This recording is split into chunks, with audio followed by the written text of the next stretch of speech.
De retour de voyage, j'arrive à la librairie de bon matin et je découvre un grand nombre de nouveautés. Alors bien sûr, sur la chaîne El Beina, il y aura une présentation de chaque nouveauté de manière détaillée. Mais déjà dans un premier temps, je voulais quand même vous présenter brièvement ces nouveautés afin que vous puissiez voir les trésors qui s'y trouvent. Alors, le premier livre dont on va parler, c'est La vie d'un aveugle. La vie d'un aveugle, c'est un livre extrêmement intéressant. Pourquoi? Parce que souvent, lorsque l'on parle de l'association des ulama, on parle de Ibn Badis, Bachir Ibrahimi, Mohamed Khairuddin, Taïb al-Uqbi, bref, l'ensemble donc des membres fondateurs ou des leaders de l'association. Mais on oublie souvent que lorsqu'il y a justement une association ou un mouvement, il y a également des militants, il y a également des gens qui participent à cette dynamique. Et donc, l'homme dont on va parler, qui s'appelle justement Mohamed Kazitani, est un des militants phares de l'association des ulama. Il est né à Tlemcen et il était aveugle. Il a mémorisé entièrement le Coran. Il a excellé dans les sciences islamiques au point qu'à 14 ans, il était déjà capable d'être un mufti, donc il avait vraiment un haut niveau. Et il a découvert donc al-Islah, donc la voie de l'association des ulama, qui prêchait pour une révolution justement spirituelle, culturelle. Et donc il a adhéré à cette dynamique, il s'est inscrit dans cette dynamique et il a commencé donc à traverser, malgré qu'il était aveugle, à parcourir l'Algérie afin justement d'appeler les gens à revenir à la doctrine de l'Islah, afin justement de réveiller la population sur ce qui concerne son identité, ce qui concerne sa foi. Et pour gagner sa vie, il vendait donc à la sortie des mosquées ou sur les places de marché les journaux donc, de l'association des ulama, que ce soit Al-Basaïr et autres. Et donc, ça nous permet de voir en fait comment un homme aveugle vivait dans la période coloniale, comment est-ce qu'il cherchait, avec son handicap, à participer lui aussi à cette révolution spirituelle et culturelle, comment est-ce que les leaders enfin plutôt comment est-ce que les militants de l'association des ulama bien participaient eux aussi à cette dynamique. Et donc ça nous plonge dans l'Algérie coloniale à travers les yeux d'un aveugle, et pas n'importe quel aveugle, un aveugle qui est militant dans l'association des ulama. Et donc on va découvrir ces difficultés, puisqu'il va être régulièrement arrêté, il va être régulièrement interné. Il aime tellement Ibn Badis qu'il va appeler son premier fils Abdelhamid. Bref, il a une vie extraordinaire, pleine de rebondissements, et ça nous permet donc de voir les choses sous un autre angle. Donc non pas à travers Ibn Badis ou Bachir Ibrahimi, mais cette fois-ci à travers un homme aveugle, militant dans l'association des ulama, et donc toutes les difficultés qu'il va lui-même endurer, bien qu'il n'est pas un leader. Donc ça, c'est vraiment une lecture passionnante. Ensuite, on a un livre sur Mohamed Bachir Ibrahimi. Alors, le premier livre qu'on avait sorti aux éditions Héritage sur Bachir Ibrahimi était un recueil donc soit de textes de sa part, soit des témoignages de personnes donc, qui l'ont connu, qui l'ont côtoyé, et donc qui expliquent un petit peu ce qu'il a fait dans sa vie. Là, ce qui est intéressant, c'est que l'auteur va nous permettre de nous intéresser directement à l'œuvre de Cheikh Bachir Ibrahimi. C'est-à-dire qu'on va avoir des articles qui vont nous parler de Bachir Ibrahimi, l'éducateur. Comment est-ce que Bachir Ibrahimi voyait justement l'éducation? Comment est-ce qu'il a critiqué les méthodes qui étaient en place d'éducation et en montrant qu'elles n'étaient pas efficaces pour la période dans laquelle j'étais en train de vivre, et donc qu'est-ce que lui voyait d'efficace pour l'éducation?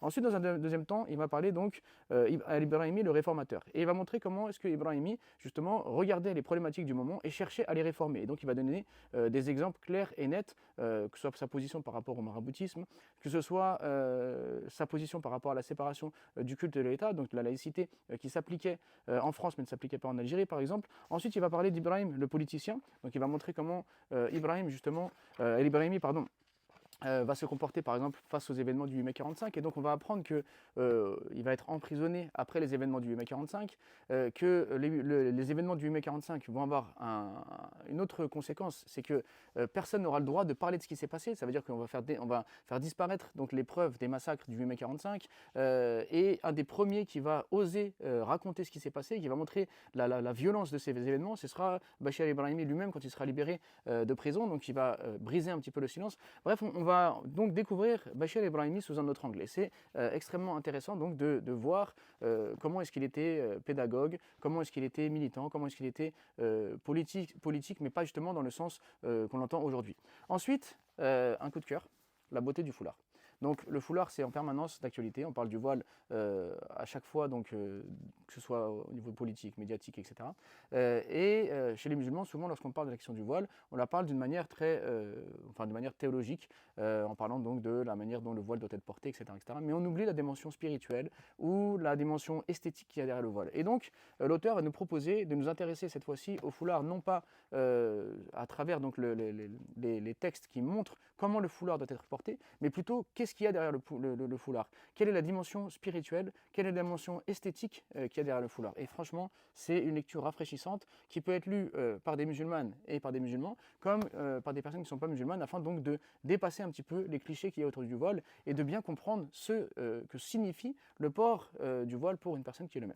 Ensuite, donc, on a un roman qui s'appelle donc Le manuscrit de Soukaina, qui est écrit donc par Azin Barika. Et Azin Barika donc va nous plonger dans l'histoire d'Al-Andalus au moment justement de la fin d'Al-Andalus et donc des difficultés que vivent les derniers musulmans. Et c'est un roman donc, qui est passionnant parce que ça nous met justement dans l'ambiance de l'époque et surtout à travers donc, les yeux d'une femme qui est en train de vivre donc, ces derniers moments et donc qui idéalise un maximum la civilisation à laquelle elle appartient.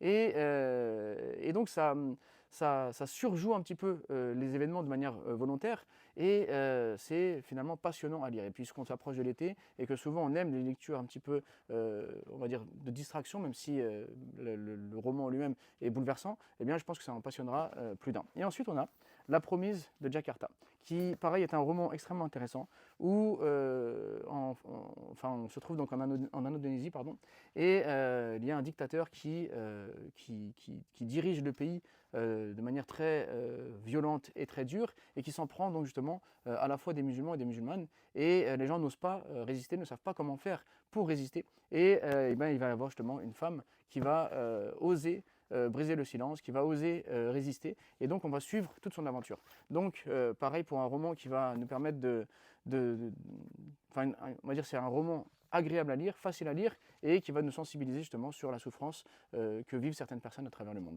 Voilà, donc ça c'est 5 parmi les nouveautés qui sont sorties. Alors ce n'est pas tout, il y a bien sûr d'autres nouveautés.